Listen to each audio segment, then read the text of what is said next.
Alors bonjour, je m'appelle Martin Baron, j'ai 36 ans et ça fait une quinzaine d'années que je vis en Île-de-France. Je suis originaire de la Touraine. Je suis venu ici à Paris pour finir mes études et c'est à la fin de mon cursus du coup que OB m'a recruté. Alors bonjour, je m'appelle Maxime Thomas, je suis quintuple médaillé aux Jeux paralympiques à Pékin en 2008, Londres 2012, Rio 2016 et Tokyo 2020. En vice-champion du monde en 2022 et vice-champion d'Europe en double en 2023. Je fais du cécifoot. Et pourquoi donc du cécifoot? C'est une forme particulière du foot parce que je suis déficient visuel, je suis non-voyant. En gros, ça veut dire que je vois autant les yeux ouverts que les yeux fermés. Je suis tombé malade à l'âge de 15 ans et je me suis retrouvé paraplégique, donc à paralyser des jambes, à utiliser un fauteuil roulant. Et déjà plus de 20 ans de carrière sportive derrière moi et j'espère encore de belles années devant moi. Alors cécifoot, c'est l'adaptation du foot pour les déficients visuels. C'est du 5 contre 5. Et en 3 mots? Ah oui, c'est en 3 mots. Je dirais écoute, athlétique et concentration. Et toi, le ping-pong en 3 mots? Et moi je dirais duel, persévérance et créativité. Ah, et créativité. C'est vrai que ça peut parler aussi dans le cécifoot, la créativité.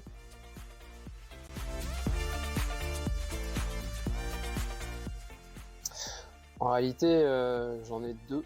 Il y a forcément la médaille d'argent aux Jeux de Londres en 2012, parce que c'était un accomplissement de finir dans les 2 meilleures nations mondiales, mais on restait sur une défaite en finale contre le Brésil. Donc j'ai un autre souvenir qui m'est très cher, c'est le titre de champion d'Europe en France en 2009. Déjà parce que c'était le premier, et puis parce que c'était en France, donc il y avait une très très belle communion avec nos proches.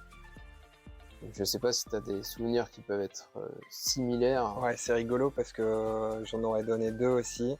Ok. Et il y en a un moment de partage vraiment très très intense au jeu à Rio en 2016 avec mon épouse qui était venue pour les matchs pour la médaille et je décroche une médaille de bronze et c'est le plus beau, je pense, moment que j'ai vécu aux Jeux paralympiques et d'une puissance folle de décrocher une médaille de bronze alors que 4 ans avant j'avais fait une 4e place et puis ma première Marseillaise pour mon premier titre de champion d'Europe, pareil, ouais, un concentré d'émotions, mais ouais, différent. Donc un moment de partage et puis un moment un peu plus perso. Ah, c'est proche finalement. Ouais, très proche.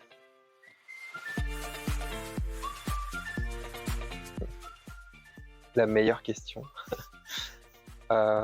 Oui, j'ai une personne qui m'inspire très très fortement, ou même plusieurs. Mon idole, c'est Roger Federer. Clairement, j'ai essayé de m'inspirer à mon petit niveau de ce que lui avait construit et bâti autour de lui. Alors non, j'ai pas de modèle. Par contre, c'est clair que je suis beaucoup plus inspiré par les sportifs qui sont performants dans la longueur, alors là, qui maintiennent le cap, que par les sportifs qui sont très très performants mais sur une courte durée. Moi j'ai une question pour toi. Si tu avais la possibilité de rejouer l'un de tes matchs, ce serait lequel et pourquoi? C'est hyper tentant cette question.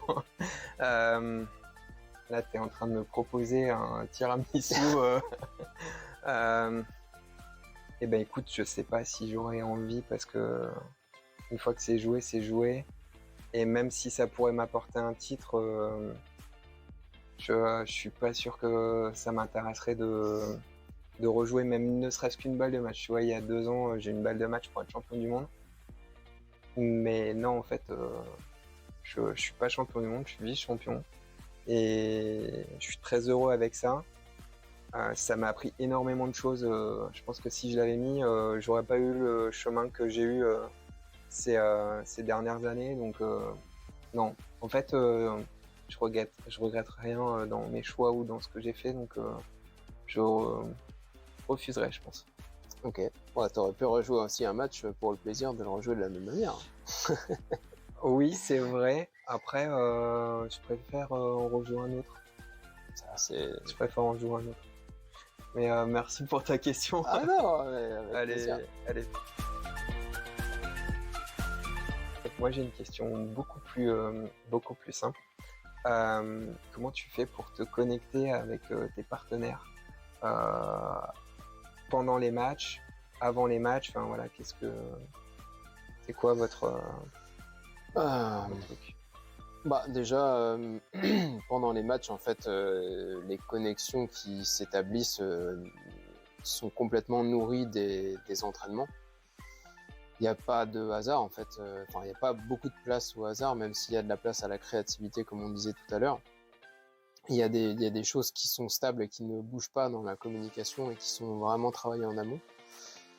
Et en ce qui concerne d'avant les matchs, donc je dirais en dehors du terrain, on a la chance d'être un groupe qui vit très bien. Je parle en tout cas en équipe de France, mais en club en l'occurrence pour moi aussi. Donc les connexions sont très très simples. Il n'y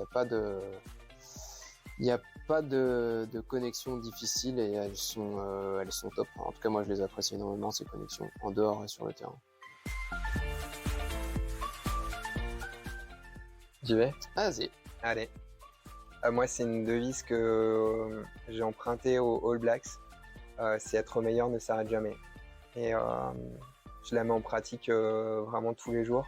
Je cherche constamment à m'améliorer, à repousser mes limites et parfois un peu trop. Donc là, j'apprends à la dompter un petit peu parce que mon tempérament me pousse vraiment à optimiser tout ce que je fais et parfois le mieux est l'ennemi du bien. Donc là, j'essaye de tempérer un petit peu cette devise qui, moi, me parle énormément.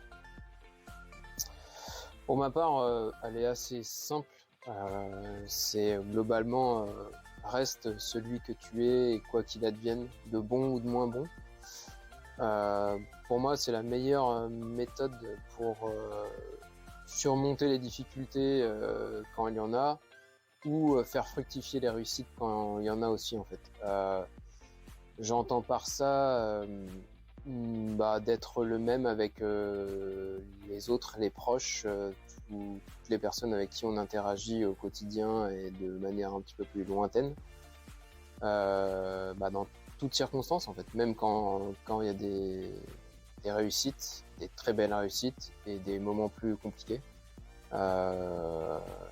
J'ai vu trop de gens de loin ou de près, mais surtout de loin, changer dans X ou Y circonstances pour avoir appris que rester soi-même, c'est une importance capitale en tout cas pour moi.